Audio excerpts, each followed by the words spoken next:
to create one of those images, and let's put our hands up now, because obviously we did this. Yeah. What does that do? It's hard to actually pin down the exact environmental impact because the companies involved often aren't telling you exactly what the energy usage is in this.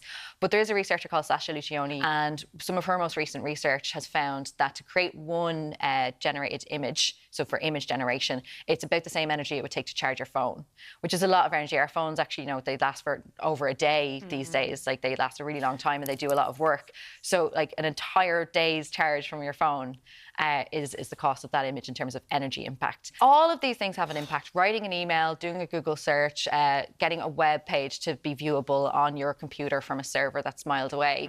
All of this has an energy impact, and we've been kind of trained to never think about it. So we've been like sleepwalking into this for a really long time. The fact that data centers are called the cloud really removes you from the idea of them having like a physical footprint. Yes. I mean, it's a really clever marketing term when you think about it. Like, we expect to have storage that's limitless. We expect to have things like stored in the cloud that we never actually plan to see or use again. We've all got thousands of photos stored in various servers around the world that we plan to never access again. And all of that has an impact to keep it live. And we should actually probably think of being more economical. Go back to like the version of TeXtSpeak when you had 180 characters and you had to write in a certain way to fit that in there. We can be economical with data when we are restricted, but we're not restricted.